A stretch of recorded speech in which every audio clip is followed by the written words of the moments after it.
Hello et bienvenue sur Point de Connexion. Ici on parle de toi, de moi, de nous, un podcast dans lequel on crée un triangle vertueux dans lequel nous avons des conversations profondes, on rigole, on pleure, on se questionne, on s'explore, tout ça avec beaucoup de bienveillance. Bref, on fait le point sur la vie et le micro fait le reste. Belle écoute.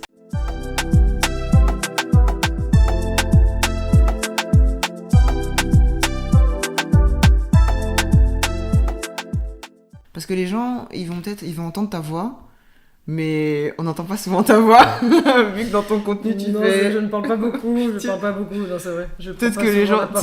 Tu sais quand tu vois le visage de quelqu'un, mais que tu connais pas sa voix, et puis un jour, les gens imaginent ta voix, ouais. Et après quand tu parles, tu fais... Ah Je l'ai eu il y a pas longtemps parce que j'ai pris parole pour la première fois en expliquant un truc, une campagne Basic Fit. Oui, là, j'ai fait quelques stories. Ouais. J'ai eu plein de réactions de gens qui m'ont dit en fait je savais pas que tu parlais comme ça. Comment ça?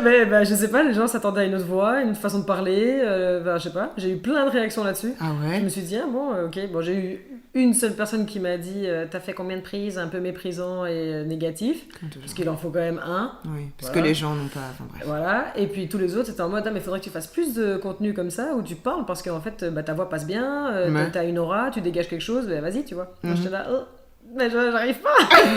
J'ai du mal. Alors effectivement, pourquoi? Je sais pas. En fait, est-ce que c'est l'image et la voix qui te dérangent ou est-ce que c'est juste... Parce que c'est vrai que quand on entend sa voix, c'est toujours un peu... Pour moi, ma voix n'est pas comme quand je m'entends parler. Ah ouais. Sur vidéo. Mais ça fait depuis toujours. Oui. Depuis que quand t'as une vieille vidéo qui tourne, tu te dis je parle comme ça, mais ça c'est depuis toujours. Mais moi c'est plutôt le principe de devoir condenser et de parler sans dépasser un temps. Parce qu'il faut que ce soit rapide pour les gens. Parce qu'en fait les réseaux c'est ça. Ouais. C'est 10-15 secondes, on t'envoie 2-3 informations et puis tu passes à autre chose et la story doit aller vite. Ouais. Moi je suis incapable de faire un résumé. Non, je sais pas faire un résumé. Je sais pas résumer les choses, je suis obligée de partir dans tous les sens, parce qu'il y a trop de choses à dire. Et donc, en fait, je me sens vite bloquée par cette story qui était censée durer quelques secondes et qui au final a duré 6 minutes, celle que j'ai postée, quoi. Non mais, je dis ça, je dis rien, mais il y a une plateforme avec un logo rouge, si tu veux faire des longs formats, qui s'appelle le tube, quelque chose... Non, c'est vrai, mais j'ai jamais pensé à partir là-dessus parce qu'à la base, moi, les réseaux, c'était juste mon journal intime de je commence une activité, je me lance dans le sport suite à ce qui s'est passé avec le Covid. En fait, c'est ça. Donc, pour reprendre depuis le début, j'ai toujours fait du sport, mais c'était un peu une approche. Je suis active en règle générale, mais j'ai pas d'objectif fixé. Ouais. Et puis, il y a eu le confinement où ça a été compliqué d'être isolée, seule, enfermée, etc. Donc je faisais un petit peu de sport chez moi, mais voilà. Puis j'ai été malade, j'ai eu le Covid, et en fait, ma santé, mon état de santé était pas top. Ouais. Genre, j'ai pas eu un Covid où tu perds juste l'odorat, le goût, et puis c'est tout. Non, j'ai vraiment eu tous les symptômes possibles, je les ai tous chopés, et tous les jours j'avais un nouveau symptôme, et jusqu'à un moment où après 2 semaines, en fait, j'étais une loque. Donc, j'avais plus aucune énergie, et j'ai mis des mois à récupérer mon souffle. Donc c'est-à-dire que même quelques semaines après avoir été malade, je montais les escaliers par exemple maintenant pour venir chez toi, j'aurais dû m'arrêter à la 2e ou la 3e marche, récupérer mon souffle, monter 3 marches, attendre, récupérer. Et j'ai été comme ça pendant, je crois, 6 mois. Ouais. C'était un Covid long? En fait, les symptômes vraiment directs, ça a été de octobre pendant 2 semaines, mi-octobre, entre 2 jours au début octobre. Et puis après, j'ai eu des conséquences du Covid qui sont restées, quoi. J'ai mis du temps à récupérer le goût, j'ai mis du temps à récupérer l'odorat, puis j'ai eu le souffle, les nuits, etc., qui en ont découlé, les insomnies, etc., ça a été compliqué aussi. J'ai eu un calcul rénal. Ouf. Non, en fait, j'ai eu plein de problèmes, de petits problèmes de santé, alors qu'à ce moment-là, j'avais 28 ans, un truc du genre. Je pensais que j'étais au top, et en fait, tu te rends compte que tu te sens très vite vulnérable du jour au lendemain, avec une maladie, quoi, tu vois. Ouais. Avec ça, c'est vrai qu'il y a eu une période un peu compliquée parce que j'avais perdu mon grand-père, j'étais très proche, il était isolé, puis j'étais dans une relation très toxique à ce moment-là avec quelqu'un aussi, donc en fait j'ai vraiment tout eu en même temps. Ouais. Et là je me suis dit non, il faut que je fasse quelque chose, il faut que je me reprenne en main, et c'est là où j'ai commencé vraiment à reprendre la musculation, mais en mode j'y vais d'abord pour le souffle, donc c'était cardio uniquement. Et j'ai lancé sur les réseaux... Je pense que c'était un challenge vis-à-vis de moi-même en me disant que si je poste, je vais rentrer dans une routine que je vais devoir respecter. Parce que je vois mon évolution, parce que je peux partager sur un petit peu comme un journal intime, tu vois, je partage mon ressenti. C'est ton blog, quoi. Voilà, aujourd'hui j'ai pu faire 15 minutes d'escalier sans m'arrêter. Aujourd'hui, tu vois, c'était plus dans l'optique du début, c'était ça. Et puis en fait, je suis tombée dans la muscu malgré moi. Je comptais pas faire de la muscu. Ah non ? Non, moi j'ai commencé pour le cardio. Ok. Et puis au fur et à mesure, j'ai posté. Et puis tu te filmes. Et donc quand tu te filmes, tu as des avant-après. Tu vois les positions que tu dois corriger. Et donc tu suis sur les réseaux d'autres personnes qui donnent des conseils. Et puis en fait, je suis rentrée dans un engrenage d'entraînement, de dépassement, ok, j'ai récupéré mon souffle, mais maintenant en fait je veux renforcer mon corps. Voilà. C'était principalement ça. Donc forcément tu t'alimentes mieux, forcément ton métabolisme augmente, donc tu sens que tu as vraiment ton corps qui commence à être très ponctuel, quoi. Le matin j'ai besoin de manger, le midi j'ai besoin de manger, enfin j'ai faim, j'ai jamais mangé avec plaisir. Moi avant je mangeais parce qu'il fallait que je me nourrisse.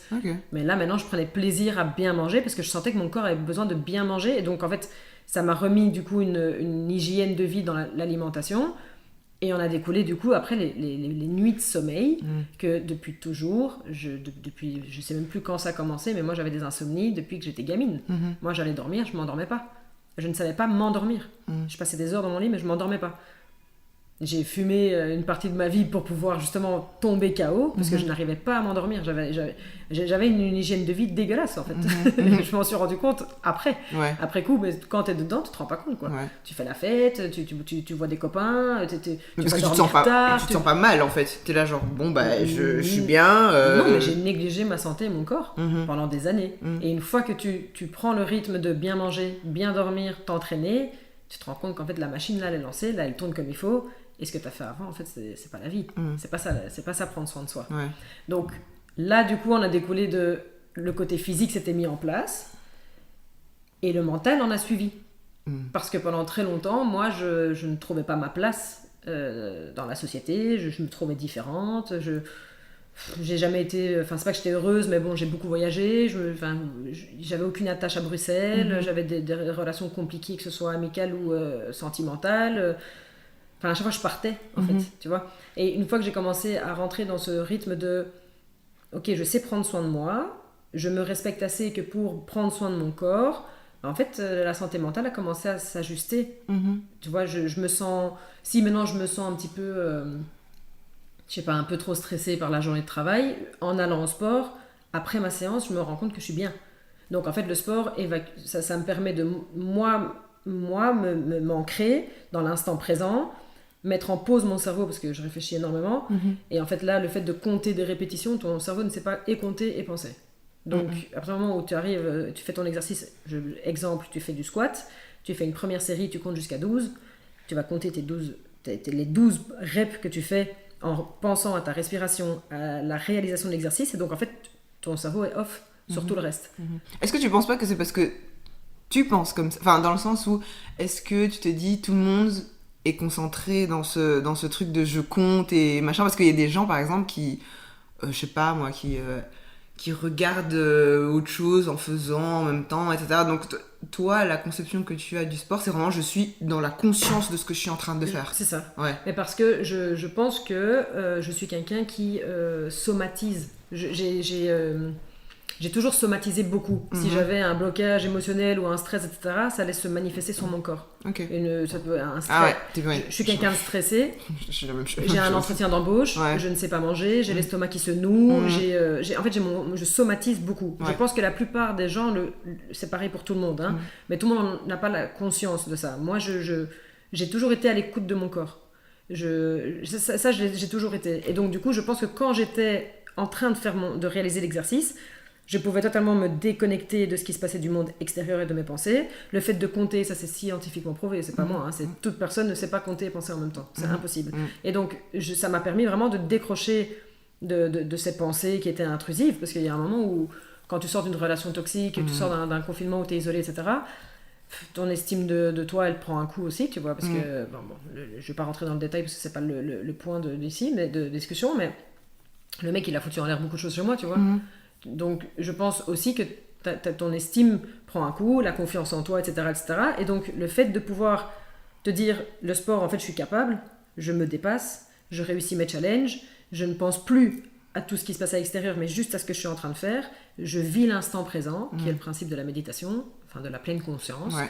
Là, je suis en pleine conscience et ça me fait énormément de bien, ça me soulage l'esprit et ça me procure une sensation de bonheur parce que du coup, tu as les hormones qui sont libérées. Et donc, en fait, c'est comme ça que je suis tombée dans la muscu. C'est ça qui s'est passé à ce moment-là. Mais je m'y attendais pas en commençant, par contre. Ouais. Donc, j'avais pas conscience que c'est ça qui allait m'arriver quand j'allais commencer à m'entraîner. Ouais. Toi, tu te disais juste, moi, je veux respirer normalement. Je veux respirer. Et c'est bon, quoi. Respirer. Voilà. Ok. Ouais. C'est tout ce que je voulais. Ouais. Je voulais pouvoir marcher, faire des escaliers en me disant, en fait, c'est bon, je peux respirer là.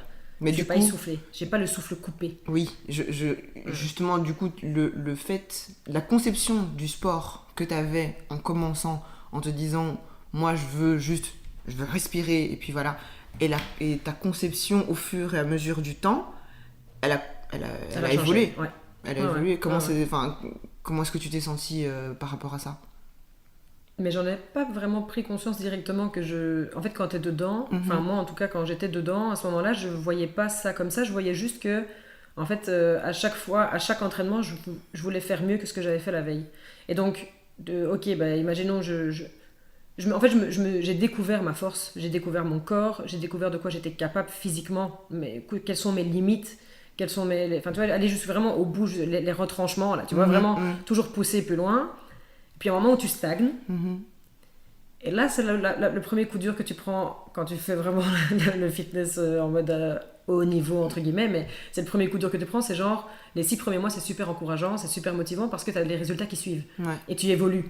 Donc tu te dis putain ok mais là j'y vais et en fait ça suit, c'est top et dans le miroir je vois la diff et tu fais les photos et trop bien, c'est encourageant et puis à un moment en fait tout ça stagne et c'est là que j'ai découvert que j'étais quelqu'un de discipliné. Ok. Et que je ne savais pas que j'étais quelqu'un de discipliné jusque-là. Parce que là, tu te dis, t'as pas la motivation, t'as pas de résultat, mais tu continues quand même parce que tu sais que ça te fait du bien. Ouais. Et donc, en fait, ça fait partie c'est comme le matin, tu te brosses les dents, ou le soir, enfin, peu importe, tu manges, enfin, tu respires. En fait, ça fait partie de ton quotidien. Et là, la discipline, c'est se dire, j'ai pas fait tout ça jusqu'à maintenant, jusqu'à présent, pour arrêter, en fait. Et la discipline prend le relais après 6 mois. Et tu continues, et puis tu passes ce palier.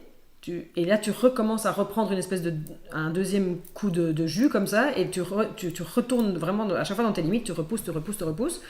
Et puis à un moment où je me suis retrouvée à soulever des 185 kilos et tout, et je me suis dit, mais comment est-ce que je suis arrivée là ? Parce que plus tu pousses, plus tu manges, et plus tu dors. Et plus tu te dis, en fait, j'ai pas envie de foutre en l'air mon rythme. Donc moi, il y a un moment, quand on me disait, Déborah, ce soir, on va sortir, ah non. Déborah, on va boire un verre. Ah ben non, parce que si je bois un verre d'alcool, tout ce que j'ai fait avant, et donc en fait, je suis tombée un petit peu à l'excès. Ok. Et là, j'ai commencé à tomber dans un espèce d'ego lifting aussi. Donc, il fallait... En fait, il faut faire attention, il faut toujours garder les pieds sur terre. Mais là, j'ai commencé à tomber dans l'excès de... C'est pas assez, je dois faire plus. Ce que j'ai fait comme séance aujourd'hui, c'était pas suffisant. Je vois plus de résultats. Quand je me regarde dans le miroir, je vois ce qui ne va pas et pas ce qui va. Alors que jusqu'à présent, c'est l'inverse qui se passe. Et il y a aussi un moment où tu passes aussi dans ce côté, en fait, c'est de l'ego lifting. Tu veux toujours faire plus et tu veux prouver que tu fais plus. Et je pense que je suis tombée aussi là-dedans à cause des réseaux. Ok. Parce que à ce moment-là, je continuais de poster. Et en fait, ça a pris, puisque les gens ont commencé à s'abonner, les gens ont commencé à réagir. Au début, surtout, moi, je m'y attendais pas non plus. Je pensais pas qui s'en fout de ma vie. Enfin, tu vois. Non, mais c'est vrai. Tu vois, je me suis dit, moi, je poste qui est là, tant mieux, qui est pas là. Et en fait, tu montes à 1000, 2000, 3000. Là, tu te dis, ah ok, mais si maintenant ça pète et il y a des gens, tu vois, imaginons, ça pète et j'ai 100 000, 200 000 personnes qui me suivent. En fait, il faut vraiment... Là, j'ai la pression. Ouais. Là, tu te mets la pression. Alors qu'avant, je voulais juste savoir monter des escaliers, tu vois. Donc, ça a joué sur moi, ça. Ça a pris une ampleur. Ouais. Ça a joué sur moi. Ouais. Et du coup, justement, tu dis par rapport au réseau, est-ce que... Tu vois, l'image, parce que les réseaux, c'est beaucoup l'image aussi. C'est surtout sur Insta, on sait que Insta c'est l'image. Comment est-ce que tu gères un peu ça, tu vois, parce que mentalement je sais que par exemple au début, moi je me rappelle quand j'ai installé Instagram, t'es là, tu follow tout le monde, t'es là, ouais c'est bon, machin, tu vois une personne, t'es là, je suis, et puis je me suis rendu compte que parfois certaines personnes que je suivais, ça me mettait mal.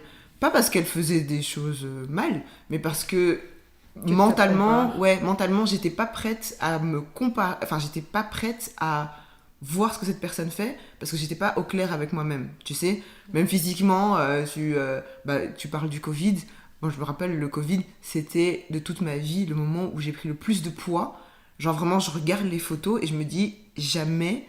Bon, j'étais un gros bébé, mais ça, c'était quand t'es bébé, tu vois, c'est pas la même chose. Mais jamais j'avais pris du poids comme ça. Et moi, j'étais quelqu'un, genre une enfant qui a toujours été au sport. Genre, depuis toute petite, on m'a mis au sport. J'ai fait du sport, j'ai toujours fait du sport, tu vois. Et donc là, le Covid, moi, c'était le souffle. Alors là, n'en parlons pas, je montais 2 escaliers aussi, j'étais KO, mais parce que j'avais pris du poids, genre, énormément. Okay. Tu vois, là où c'est comme si ce que tu mangeais en faisant du sport, je mangeais les mêmes quantités, mais je bougeais pas. Tu vois ? Donc forcément, je prenais juste du poids. Alors que d'habitude, je mangeais les mêmes quantités, mais je faisais le sport, donc du coup, il n'y avait pas de souci. Et donc, à ce moment-là, quand je regardais les réseaux, donc peut-être au même moment que toi qui te disais je dois reprendre mon souffle, à ce moment-là, je regardais les réseaux et j'étais pas bien, parce que je me disais, mais je vois toutes ces meufs...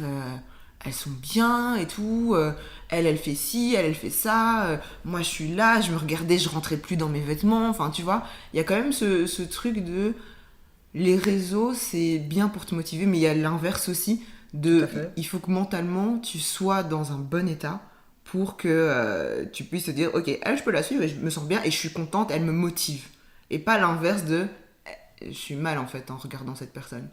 Du coup, toi, quand t'as commencé, tu avais ton objectif de reprendre ton souffle, mais quand t'as vu que ça commençait à prendre de l'ampleur, est-ce que, en voyant d'autres, comment est-ce que tu gérais cette image ? Déjà, après maintenant je te parle actuellement, du coup, à l'instant T, j'ai un avis totalement différent. À ce moment-là, je me disais qu'il fallait juste que je continue, quoi qu'il arrive, de poster et que je sois récurrente, quoi, tu vois, genre vraiment, ok, il faut que je poste, les gens attendent ça, les gens ils sont là, ils me motivent, chaque fois que je poste on me dit merci pour la motivation, et donc tu vois qu'il y a un échange. Donc jusque-là, ça c'est le côté positif, parce que tu te dis, ok, peut-être que j'entraîne des gens, enfin, inconsciemment, en fait, je motive des gens à aller s'entraîner, et ça c'est cool. Mais moi, la partie de ce que je voyais, donc l'autre côté de l'iceberg, c'était, je me comparais. Je me suis comparée à des fit girls que tu suis parce qu'elles t'inspirent au début, elles te motivent, tu ouvres ton téléphone, tu vois qu'elles sont là en train de s'entraîner, tu te dis, ah, moi j'ai pas encore été, tu sais quoi, c'est à mon tour d'y aller. Donc ça c'est le côté positif, mais l'autre côté c'est tu cours derrière un body goal que tu n'auras jamais, puisque tout le monde n'est pas honnête et sincère sur les réseaux, et la plupart des fit girls qui postent, elles retouchent leurs photos, c'est pas 100% naturel, elles prennent des produits, et en fait tu tombes dans un truc de, tu n'auras jamais le corps de cette personne, parce qu'en plus les morphos sont différentes. Bien sûr. Et donc en fait tu commences à te comparer, et puis en fait tu te rends compte qu'à un moment, il y a un mois en arrière, t'avais un peu mieux mangé, et là t'as un peu moins bien mangé, et tu commences à culpabiliser sur la nourriture, et en fait tu peux vite tomber dans un truc pourri. Et moi il y a un moment où franchement j'ai frôlé un truc bizarre, j'ai frôlé un truc un peu compliqué, et là je me suis dit, en fait j'ai vraiment senti l'énergie, elle a shifté à ce moment-là, parce que je sentais. Et puis tu deviens de moins en moins authentique dans tes posts, puisqu'il y a ce côté d'influenceur là, il faut poster la même musique, il faut poster avec plus ou moins le même contenu, même réel, donc tu peux prendre déjà un template qui existe déjà mais qui n'est même pas ta création, donc en fait ta créativité elle est zéro. Avant je faisais journal intime, j'expliquais, mais au final à force de répéter toujours la même chose, en fait à la fin tu mets juste des trucs pourris, enfin tu vois, je veux dire, en fait tu perds en authenticité et tu te compares de plus en plus. Et moi, c'est ça qui s'est passé et que j'ai pas aimé.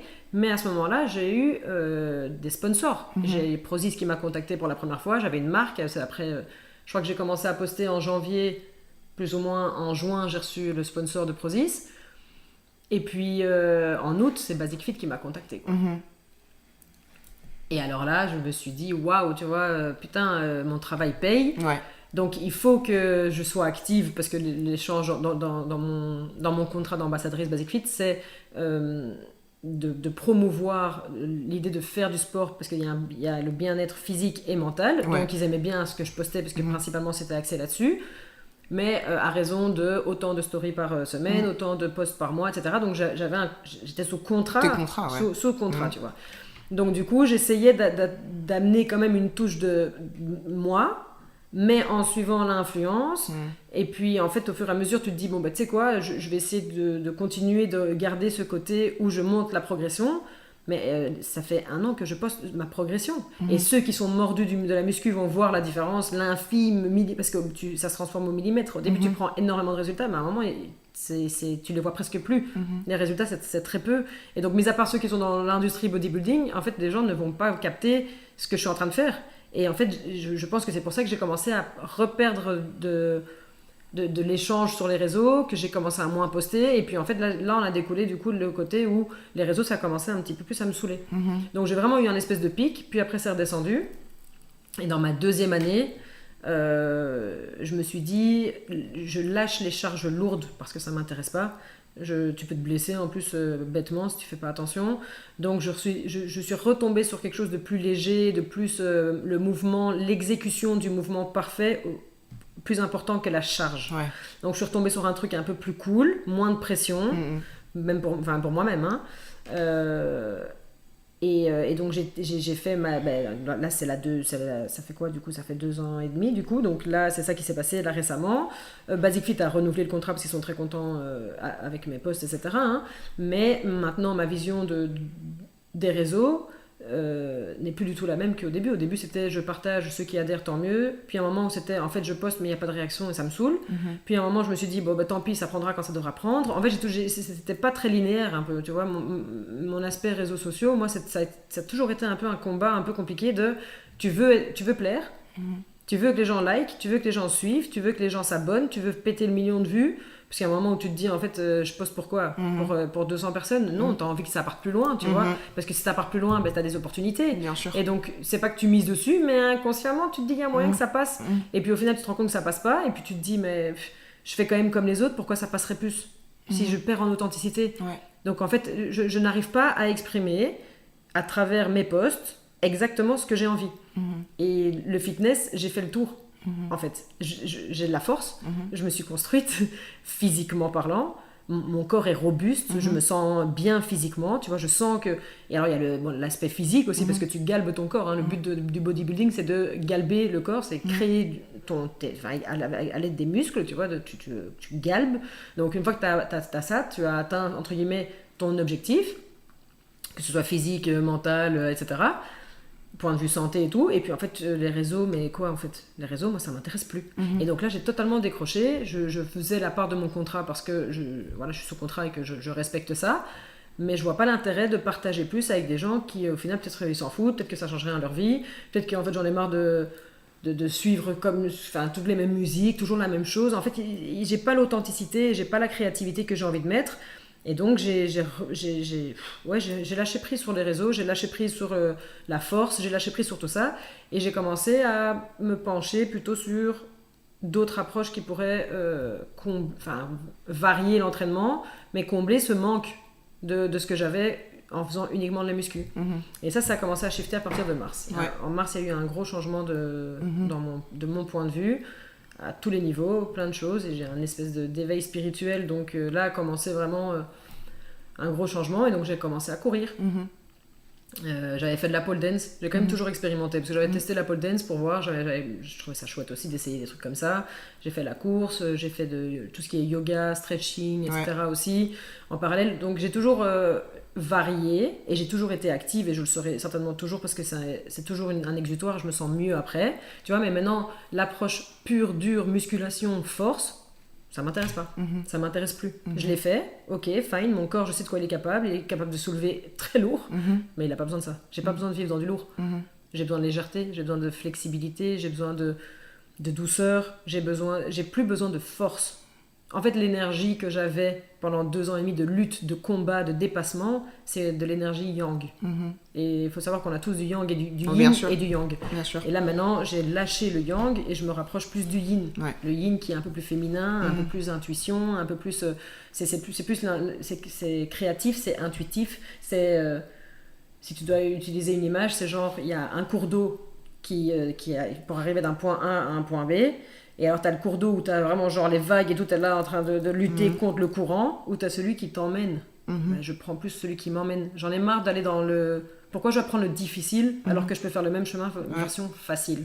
Et donc là c'est à l'instant T, maintenant où je suis en train de te parler, c'est ça qui est en train de se passer. Peut-être que t'avais besoin justement de...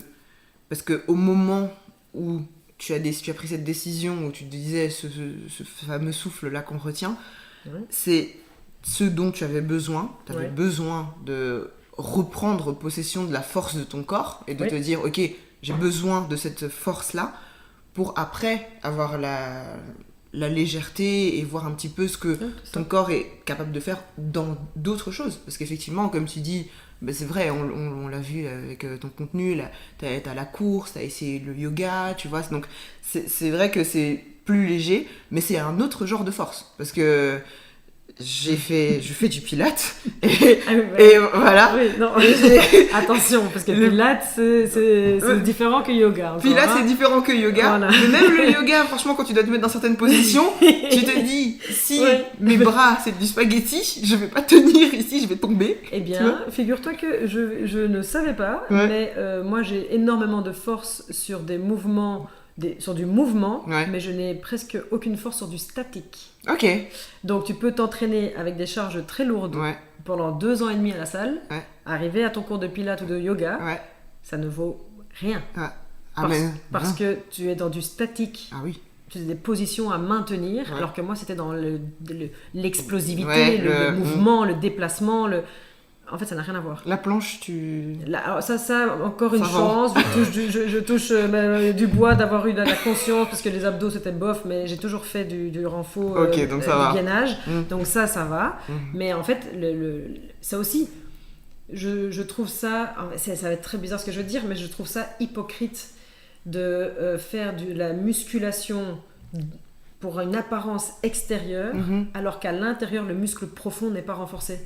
Pourquoi est-ce que tu commences pas par ça ? C'est la base. Oui, c'est sûr. Moi, je l'ai fait à l'envers. Oui, je vois ce que tu veux dire. Moi, je l'ai fait à l'envers aussi, hein, donc je ne te juge pas. Non, mais je dis pas ça pour... voilà, c'est juste que je l'ai constaté, que le souffle et la respiration, tu peux commencer chez toi tous les jours, avec des exercices de respiration, bien sûr. Et tu es déjà en train d'activer les muscles profonds. Et c'est ceux-là qui stockent énormément de choses, que ce soit énergétique, émotionnel. Tu commences par le tronc, par la base, et puis après tu renforces le reste du corps sur des mouvements complets. Alors la muscu, c'est une approche purement esthétique, parce que tu regardes dans le miroir, tu vois que le biceps, c'est deux muscles. Donc il y en a un qui est un peu plus développé que l'autre, tu as un type d'exercice à faire pour que un se développe plus que l'autre, et donc c'est pour avoir une harmonie de tous les muscles. Ok ? Donc le bodybuilding, ça va te faire travailler vraiment sur la perfection, c'est du perfectionnisme pour développer chaque muscle, côté esthétique. Que par exemple un crossfitter va aller dans de la force complète du corps, tu vois. Donc il y a vraiment l'approche, la discipline est différente, tu vois. Et moi je suis partie malgré moi dans ce truc, esthétique, machin, etc. Alors qu'en fait, maintenant, ce que je me rends compte, dans le fond, c'est que ce que j'ai besoin, ce que mon corps a besoin, c'est d'avoir un ancrage et un muscle profond fort, bien, robuste, et le reste suivra. Tu vois, l'approche a totalement changé, et je ne pouvais pas le savoir à ce moment-là, parce que je me suis lancée en me disant, voilà, je vais faire du cardio, puis on verra ce qui se passe, et puis je tombe dedans, et puis voilà. Mais maintenant, après 2 ans et demi, si je dois conseiller quelqu'un, je ne le conseille plus du tout comme je le conseillais au début que j'ai fait du sport, tu vois. Mais ça t'a permis d'apprendre aussi, de toute façon. Bien sûr, on apprend toujours. Mais c'est comme ça, voilà, c'est ce qu'on disait, que tu expérimentes et que tu apprends. Et ce qui me convient à moi ne peut ne pas convenir à quelqu'un d'autre. Ah, ça c'est sûr. Et c'est pour ça que tout le monde doit expérimenter. Ça c'est sûr. Et c'est pour ça qu'il y a tellement de choses à faire, il y a tellement de disciplines, pourquoi est-ce que je vais m'arrêter à un truc ? Enfin, il y a plein de choses, tu peux te réaliser dans plein de trucs. Et surtout, à certains moments de ta vie, et ça change. Bien sûr. En évolution.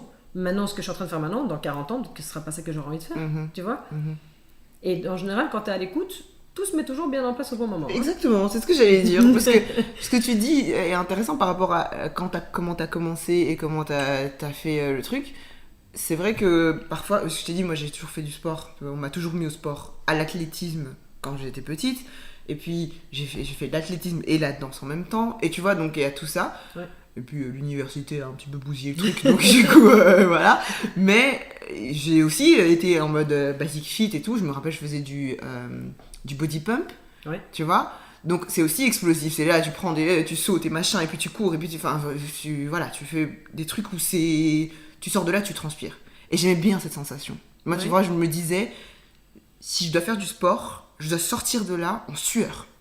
C'est ça ma conception de... J'ai toujours fait du sport où Je sors de là, j'ai senti que j'ai fait du sport. Genre, j'ai mal, tu vois. J'ai envie d'avoir mal et de transpirer. Oui. Et puis, un jour, dans le quartier, ah oui, des cours de pilates, machin. Je me suis dit, c'est quoi encore ce truc? Tu vois, je dis, oh, c'est du yoga. Bon, j'ai déjà fait du yoga. Non, c'est du pilates, c'est pas la même chose. J'ai regardé 2-3 vidéos, j'ai contacté la prof. Bon, c'est quoi du pilates? Elle fait, oui, mais on fait du pilates, mais sur tapis. Ok. Et je me dis, bon, ça va, tu vois, il n'y a pas de charge à porter, donc ça va être chill. Je suis revenue avec des courbatures. Oui. J'ai dit à Milan, j'ai fait, le truc Pilate là? J'ai dit, le type qui a inventé ça là, le Joseph Pilate? J'ai dit, punaise! Et j'ai dit, tu vois, le gars, mais effectivement, ça renforçait, mais à un niveau, et ça travaillait aussi la respiration. Respiration différente du yoga. Oui. Mais respiration quand même, tu vois. Périnée, machin, tu gardes tout à l'intérieur. Et c'est là que tu te dis, ok, les muscles profonds, c'est important. De ouf. Et je saoule tout le monde avec le pilate. Hein. À chaque fois, je rends compte que j'ai dit, non mais tu dois essayer le pilate, je te jure. T'as accouché, essaye le pilate. Tu vas accoucher, essaye le pilate. Non, mais tout le monde, et j'ai même les hommes au final. Voilà, il y a beaucoup de femmes, mais les hommes aussi. Et combien d'hommes, quand ils essayent, ils se disent, c'est une blague. Oui. Genre les femmes elles tiennent, moi je tiens pas, c'est hyper compliqué. C'est hyper compliqué. C'est super... Ouais, mais faut pas sous-estimer. Hein. Ça te fait du bien. Ça te fait du bien. Tu vas chez l'ostéo, t'as le avant-après. Ouais. T'as ton dos. Mon dos aussi est explosé. Voilà. Et l'ostéopathe m'a dit, ton dos après Pilates, c'est plus du tout la même chose. Ouais. Parce que tu prends conscience, tu vois. Et je pense, ce que tu disais au début en disant, oui, d'être conscient dans ton corps quand tu fais le sport, je pense qu'il y a pas mal de gens qui le sont pas nécessairement, tu vois. Qui font 2 trucs en même temps, ou qui se disent, ouais, t'as mal et tu fais, ouais, c'est bon, j'arrête, tu vois. Le truc de j'ai mal, et je le sais parce que des fois je l'ai vécu aussi, où je fais à la maison et je fais, oh, ça m'a saoulé, c'est bon, j'ai mal. Parce que la discipline, tout le monde l'a pas, et tout le monde n'est pas dans le conscient. Donc c'est vrai que si tu trouves un sport qui te permet de conscientiser ta présence dans ce que tu fais, ça change tout. Mais je veux rebondir là-dessus, parce que je pense que ce truc de pleine conscience le moment où tu réalises l'exercice en muscu, moi je l'ai adopté au fur et à mesure parce que je visualisais en fait j'avais le body-mind connection, donc c'est vraiment l'exercice au moment où tu fais ton exo, tu vois la fibre, tu visualises, mais tu vois la fibre, tu sens la fibre, celle qui travaille. Et en faisant ça, tu as beaucoup plus de résultats. Okay. Et moi, ça s'est installé au fur et à mesure parce que quand j'étais petite, je faisais de l'athlétisme, j'ai fait de la gym, j'ai fait plein de choses. À ce moment-là, j'étais pas en mode pleine conscience de ce que je faisais. Mais en tout cas, quand j'étais en train de m'entraîner en muscu, au fur et à mesure, j'étais en train de me dire, par exemple, je suis en train de faire un hip thrust, je veux vraiment ressentir le fessier qui travaille. Si je ne ressentais pas le fessier, je continuais la rep jusqu'à ce que je le sente. Okay. Et je change au millimètre près les pieds. Après, il faut savoir que moi, je suis quelqu'un de très méticuleux. Dans la vie de tous les jours, même au travail, je suis très perfectionniste. Et c'est ma façon de faire, quoi, d'opérer. Et donc, du coup, c'est vrai que je me suis bien trouvée à la muscu et j'avais des résultats qui fonctionnaient bien. Et j'ai parlé avec plein de coachs qui me disaient, mais c'est parce qu'on te voit de loin, t'es là, t'es au millimètre près, je bougeais mon pied, si je recule un peu plus comme ça, si la flexion de la hanche elle est plus comme ça, qu'est-ce qui va se passer, comment je ressens, ah ok, si je mets un élastique, si je mets pas d'élastique. Et en fait, j'ai été plus loin que ce que je pense que quelqu'un qui va dire, ah ouais, moi je vais aller, je vais faire 3 squats et demi, je vais sauter qu'éléphant, et puis voilà, c'est bon, j'ai fait mon... Non. Moi, au moment où j'allais là-bas, je décrochais tout et pendant 2 heures, j'étais dedans. T'étais focus, quoi. Voilà, tu vois. Alors que maintenant, en fait, j'ai plus du tout envie de faire ça. Je l'ai fait et c'était très bien parce que je pense que je devais passer par là. Mais là, je sens que c'est autre chose que j'ai besoin. Mais je ne sais pas exactement encore ce que c'est. J'allais te poser la question, justement. Je te vois arriver. J'ai toujours envie de... Parce que pour moi, c'est quand même la base. Donc vraiment, tu as ton squelette, quoi, tu vois, qui est fait de plein de choses. Hein, voilà. Mais le muscle tient vraiment tout ensemble. Et donc, je pense qu'il faut avoir un renforcement musculaire. Donc, que ce soit à la salle ou pilates ou peu importe. Mais un exercice de renforcement musculaire est nécessaire. Et... tu peux dire ce que tu veux, mais la salle, ça peut être aussi une alternative pour être la base pour tous les autres sports. Oui. Tu vois ? Donc je pense que enfin, c'est pas que je pense, je sais que je continuerai à m'entraîner 1 fois, peut-être 2 fois, peut-être pas 5 fois ou 6 fois comme je faisais avant par semaine, parce que bon, j'ai allé à un moment 6 fois 2 heures par jour, hein, et 6 fois semaine, donc à un moment c'était vraiment, voilà. Et si j'y allais pas, je me sentais mal. Il fallait que j'y aille. Là, maintenant, je me dis, si j'y vais une ou deux fois, ok. Si j'ai la partie aussi stretching, étirement, parce que si tu contractes tes muscles, il faut que tu les étires à un moment ou à un autre. Parce que autour du muscle, tu as l'espèce de la gaine, on appelle ça les fascias, et ton muscle gonfle, mais le fascia n'est pas étiré, il y a un moment où ça bloque. Et c'est comme ça que se créent les blessures aussi, tu vois. Donc, il faut la partie étirement, yoga, stretching, etc. La respiration dans tous les cas, parce que ça évacue énormément de choses aussi. Mais j'ai encore, il me manque quelque chose. Il me manque, j'ai envie de combiner encore avec quelque chose de différent. Okay. La course aussi, j'adore ça. Je pensais détester courir, alors que quand j'ai remis un pied sur une piste d'athlétisme, à refaire mes sprints, mais je me suis dit, ça m'avait manqué, je faisais ça petite. Et j'adore la sensation du sprint. Ouais. Mais c'est pas ça non plus. Je sais pas, il y a quelque chose... il me manque encore. Je vais essayer, je vais expérimenter jusqu'à le moment où je trouverai, je te dirai. Hein, mais je sais pas, c'est peut-être la danse, c'est peut-être, je sais pas. Mais il me manque encore, il me manque quelque chose pour me sentir bien, en harmonie, point de vue uniquement physique, discipline sportive. Hein. Ouais. Pour le reste, c'est un autre débat. Ouais. Mais dans ça, j'ai envie de combiner avec autre chose. Ok. Et un truc qui m'intéresse, c'est plutôt aussi. Donc il y avait le dépassement de soi, il y a la discipline, tout ça c'est assez mental. Oui. Comment est-ce qu'aujourd'hui, en complément de juste l'aspect physique et force, comment est-ce que tu combines ça pour prendre soin de toi ? Parce que tu avais cet aspect force et ça te libérait vraiment l'endorphine et tout, t'es contente. Mais est-ce que tu combinais ça avec autre chose ? Aujourd'hui, là, maintenant tu dis que tu cherches autre chose, c'est vrai. Mais comment est-ce qu'au quotidien, tu te dis, voilà, il y a l'aspect physique, il y a le sport. Comment est-ce que je prends soin de moi aussi ? À travers l'alimentation, la nourriture. Enfin, moi, j'essaye de manger le plus possible sainement, d'apporter le plus de vitamines possible à mon corps, les minéraux, tout ce qu'il a besoin. Je me renseigne de plus en plus là-dessus. L'hydratation. J'ai commencé à boire énormément d'eau au moment où je m'entraînais et je me suis rendu compte qu'en fait, le corps humain dépense par jour 2,5 litres d'eau. En transpirant, en respirant, en allant faire pipi, en allant... Enfin, voilà. Donc tu as besoin d'apporter minimum 2,5 litres dans ton corps pour ne pas être en déshydratation. Donc je bois en suffisance et j'essaie de manger... J'ai pas envie de dire que des trucs bons parce qu'il y a des moments où voilà, tu peux pas faire... Enfin, c'est compliqué de faire des semaines parfaites, mais j'essaie d'éviter tout ce qui est transformé, j'essaie de manger le plus nature possible, vraiment de pas trop cuire quand c'est question légumes, etc., pour pas perdre tout ce qui est vitamines. J'essaie de manger varié et manger bien. Et je pense qu'à partir du moment où tu t'hydrates, tu manges correctement, tu fais une petite activité et tu as le sommeil, tu as les 4 piliers qu'un naturopathe va te conseiller. Une fois que tu as ça, tu as déjà la base du bien-être, que ce soit mental ou physique. Parce que tout le monde pense que il faut faire minimum autant de trucs de sport. Enfin non, en fait, si tu fais 80% d'hygiène de vie et 20% d'activité sportive, ton corps est en très bonne santé. Tu vois, on n'est pas là pour être sédentaire, mais on n'est pas là pour être non plus en train de sauter partout tous les jours, toute la journée. Tu vois. Donc je pense qu'il faut pouvoir se dépenser. Ça peut être une marche. Tu vois, tu peux très bien aller marcher en pleine nature. Moi, j'adore ça. Je peux aller marcher dehors, en extérieur, et contempler les arbres et les animaux, les oiseaux, et ça m'apporte autant de bien-être que je pouvais faire une séance où j'allais me dépasser pendant 2 heures, quoi, tu vois. Je veux dire, en fait, comme je n'ai plus cette recherche de combat, de dépassement profond, comme ça, vraiment dans du dur, mais j'arrive à trouver un sentiment de bien-être dans quelque chose de beaucoup plus léger. Yin et yang au final. C'est ça. Non, mais c'est ça. Après, il faut vraiment avoir, je pense, la balance des deux. Ça se dit, l'équilibre. The balance. The balance. On est bilingual. American, you know. Il faut avoir l'équilibre entre le yin et le yang de l'énergie. Mais je pense qu'il faut dans tous les cas être actif. Et ça peut être actif une marche, ça peut être actif un stretching, un yoga, ça peut être un pilates, ça peut être un petit renfort chez toi de 30 minutes sur un tapis par terre, ça peut être plein de choses, tu vois. Mais je pense que il faut dans tous les cas allier... ça se dit allier ? Oui.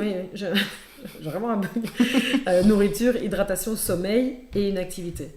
Et ça arrive, enfin ça me met dans tous les cas, ça coche toutes les cases pour un bien-être physique. Et en découle le mental. Bon, après, pour le côté mental, j'ai d'autres approches pour le bien-être mental. Je vais écrire. J'écris. J'écris. Alors, il y a une application mon téléphone, Ouais. sans citer la marque. Mhm. Et ça s'appelle temps d'écriture. Ouais. Et donc, tu peux le faire ou en vocal, Ok. ou écrire, voilà. Et donc, j'ai commencé là-dessus, puis je me suis dit, peut-être qu'en fait, vraiment, manuscrit, écrire, c'est peut-être mieux. Mais j'ai pas le réflexe de toujours prendre mon cahier, mon bic, tu vois, si j'ai envie d'écrire sur moi-même quelque chose, alors je prends mon téléphone et j'écris, et j'ai des centaines et des centaines de pages dans mes notes, tu vois, maintenant j'écris. J'ai un journal de rêve, parce qu'il y a énormément de choses qui se passent aussi pendant la nuit. Oui. Donc au moment du réveil, j'essaie de noter tous mes rêves aussi. Donc ça, c'est pour tout ce qui est partie mentale, un peu spirituelle aussi, parce que c'est rallié, et la méditation. Ouais. Mhm. Je médite. Ouais. Je médite, j'écoute des fréquences aussi. Ah oui, pour bien pour t'aligner. Voilà, pour m'endormir le soir, et toute la nuit, j'ai des fréquences qui tournent. Ok. Ah ouais, toute la nuit quand même. Ouais, ça fait j'ai commencé la méditation et les fréquences en même temps que j'ai commencé la salle. Ok. Ah oui, d'accord. Ok. Ouais. Donc vraiment, en fait, quand tu t'es renseigné sur le fait de prendre soin de toi, tu t'es renseigné en fait et tu as fait une démarche à plusieurs niveaux. Oui, parce que ça allait vraiment pas bien. Ouais. À ce Oui, c'est moment-là- ça. à Donc ce t'avais moment-là, besoin de faire Ouais, de non, à ce moment-là, à tous les j'allais niveaux. vraiment C'était pas mal. physique, Ouais, que non, physique. non, c'est ça, parce que j'allais vraiment pas bien. J'allais pas bien. J'ai été voir une kinésiologue aussi à ce moment-là, qui m'a énormément aidée. C'est un ange tombé du ciel, cette femme.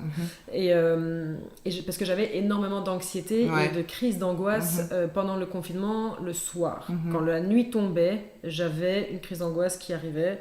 Et la crise d'angoisse, c'est un sentiment de je vais mourir. Donc tous les soirs, j'avais l'impression que j'allais crever toute seule chez moi. Et ça a été une période hyper dark, parce que mon sommeil du coup était tellement agité, et moins tu dors, plus tu es vulnérable et sensible, et plus tu es sensible, plus tes émotions sont exacerbées, et puis plus tes émotions sont... plus tu te dis mais je contrôle plus rien, et puis c'est un espèce de cercle vicieux, tu vois. Et donc au moment où je me suis reprise en main en me disant j'ai réussi à couper net avec cette personne qui était très très très toxique pour moi et néfaste, j'ai fait quelques séances à raison d'une fois toutes les 3 semaines avec cette kinésio qui m'a apaisé énormément de crainte, de peur, par rapport aussi physique, par rapport au Covid, parce que c'est ça qui a starté. En fait si on va vraiment rentrer dans ce débat-là, c'est très malin d'avoir fait ce type de maladie, parce que bon, pour moi, c'est pas quelque chose qui est de naturel, c'est quelque chose qui a été créé en laboratoire. C'est très malin d'attaquer les poumons, parce que les poumons, c'est relié à la peur et à la tristesse.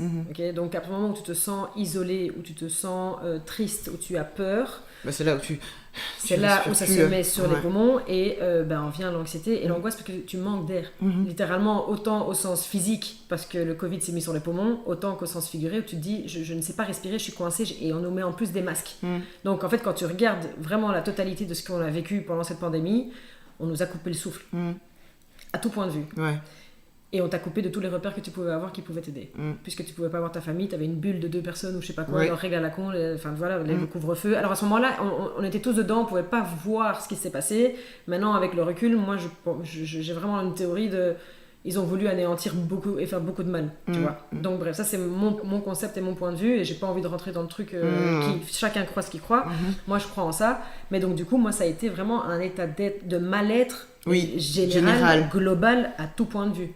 Et en plus de ça, j'avais quelqu'un qui, derrière, était en train de me donner énormément d'anxiété et de stress, parce que c'était quelqu'un de toxique et néfaste. Donc ça a été vraiment genre, j'ai le pactole du mal-être, tu vois. Donc quand je suis sortie de ça, que j'ai coupé court avec cette personne, que j'ai repris un petit peu du souffle physiquement, etc., que j'ai été voir la kinésio qui m'a énormément aidé à lâcher plein de choses, et je me suis dit, plus jamais de ma vie, je veux me sentir aussi vulnérable, parce que c'était de la vulnérabilité plus quoi. J'avais l'impression de crever tous les soirs. Voilà. Et donc l'anxiété, ça a été mon pire ennemi, et les crises d'angoisse pareil, alors qu'en fait c'était mon système d'alarme qui ça sonnait quoi. Ding ding, il y a un problème. Ding ding, réveille-toi. Ding ding. En fait on envoie, c'est ton mental, ton cerveau envoie à travers ton corps un système d'alarme. Il y a quelque chose qui va pas, il faut réagir, il faut faire quelque chose. C'est pourquoi je ne comprends pas d'ailleurs qu'on éteigne tous les symptômes avec des médicaments, puisque le symptôme est là pour avertir qu'il y a quelque chose qui va pas. C'est la seule façon que ton cerveau et le corps, en fait, ils communiquent comme ça. Il y a un truc qui va pas, je t'envoie un signal avec un symptôme. Et nous, on vit dans une société où on nous donne un médicament pour calmer, éteindre le symptôme, tais-toi, alors qu'on n'a pas enlevé le problème à la racine.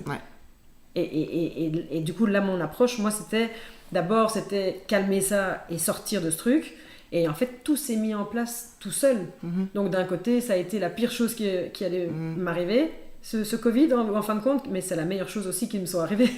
C'est paradoxal. C'est très paradoxal. Mais de fait, les situations, généralement, elles sont paradoxales comme ça. Et en t'écoutant et en comprenant le pourquoi du comment, je peux comprendre pourquoi tu avais besoin de force. J'avais besoin de force. Et maintenant que tu as trouvé ton équilibre de force, c'est là où tu as besoin de nouveau de douceur pour savoir quand être vulnérable et quand être forte, en fait. C'est ça. Donc il y a vraiment eu cette partie, donc pour revenir à écouter les fréquences, ça me permettait, et de méditer, ça me permettait de m'apaiser avant de rentrer dans ma nuit de sommeil et de poser mes intentions avec mes affirmations positives tous les soirs. Ça, j'ai appris à travers la kinésiologue, d'ailleurs. C'est elle qui me l'a dit, le cerveau, au moment où il s'endort, il traite la dernière information en premier. Donc le dernier truc que tu vas faire le soir, c'est le premier truc qu'il va intégrer. Donc si toi tu scrolles sur ton Insta et que tu vois tous les trucs que les autres ont et que toi t'as pas, et que tu vois des choses horribles, c'est ça qui va traiter en premier. Alors que si tu laisses ton téléphone sur le côté, t'as pas de temps de lumière, de temps d'écran, de trucs vraiment agressifs, et que dans ta tête c'est « je remercie, je suis grateful, je suis reconnaissante. Je suis reconnaissante pour tout ce qui s'est passé dans ma journée, boire un café, être ici avec toi, pouvoir échanger avec quelqu'un, me sentir aimée, avoir ma famille, d'avoir des gens en bonne santé autour de moi. Et tu fais une liste de choses, même si c'est des petits trucs, parce qu'au début c'est très compliqué quand tu sors de tout ça, t'es reconnaissante de rien. Non. Mais il fallait quand même trouver un truc. Et puis deux trucs, et puis au final la liste elle s'allonge, et puis en fait avec le sport, je suis fière, aujourd'hui à l'entraînement j'ai réussi à faire autant de temps de cardio, et puis en fait aujourd'hui à la salle j'ai réussi à faire autant de squats, et j'ai pu soulever, et puis en fait j'ai commencé à avoir ce côté positif, avoir le verre de nouveau à moitié plein, et en fait tout le mindset a rechangé. Et quand tu es dans des basses fréquences là, pendant des mois, et qu'au moment où tu dois sortir de ça, ça demande énormément de force et de courage. Et en fait moi le sport me donnait de la force et du courage. Et c'est comme ça que j'ai pu reprendre le dessus sur ce qui s'était passé dans ma vie, en fait. C'est clairement ça ce qui s'est passé. Et maintenant avec le recul je m'en rends compte, mais si tu m'avais posé les mêmes questions il y a 2 ans, je t'aurais certainement pas répondu ça. Je t'aurais dit non, je m'entraîne, c'est cool, je me dépasse, c'est chouette, voilà. Mais non, avec le recul en fait je sais pourquoi c'est arrivé maintenant, tu vois. Donc voilà, le bien-être maintenant c'est à travers plein de choses dans mon quotidien, des petites choses qui sont bien manger, bien dormir, etc., mais aussi une petite méditation, un moment de calme, un moment de pleine conscience, un moment de reconnaissance, passer du temps en famille, me ressourcer, parce que ça aussi on se rend même pas compte, mais tu passes du temps parce que t'es habitué de passer du temps en famille, mais tu n'apprécies pas de la même manière une fois que tu te dis en fait les choses ont de la valeur, et il faut laisser la valeur aux choses, et s'en rendre compte. La pleine conscience quand tu manges, pleine conscience quand tu bois, pleine conscience quand tu es avec quelqu'un, pleine conscience dans ce que tu fais. Pour moi, une fois que tu as compris ça, tu as compris beaucoup. Bon, après je suis pas je ne suis pas le Bouddha, je n'ai pas fini mon chemin de vie, mais je suis en train de m'y rapprocher fortement. Exactement. Et ce depuis quelques mois, et je vois que des choses se mettent en place aussi. Exactement. Écoute, moi, tout ce que je peux te souhaiter, c'est que le chemin que avec Milan, on dit souvent qu'il faut tracer son propre chemin. C'est le chemin que tu traces qui est important. Parce que parfois, on veut te l'imposer, et au final, c'est toi qui dois faire ton bout de chemin, et qui doit... Ton âme, c'est... Ouais. Voilà, mais il faut que vous soyez connectés pour avoir le bon... Ton âme, elle a toutes les réponses. Voilà. Ton âme, elle sait pourquoi elle s'est incarnée, et elle sait sa mission. Et il faut l'écouter. C'est surtout ça. Il faut l'écouter, parce que... Un temps de pause, un temps d'arrêt, et prendre le temps de s'écouter. Exactement. Et c'est le mot de la fin. C'est le mot de la fin. C'est un très beau mot. Écoute, merci. À toi. C'était trop bien. J'ai kiffé. Je t'écoutais comme ça, j'étais là. C'était chouette. C'était chouette. Franchement, c'était trop bien.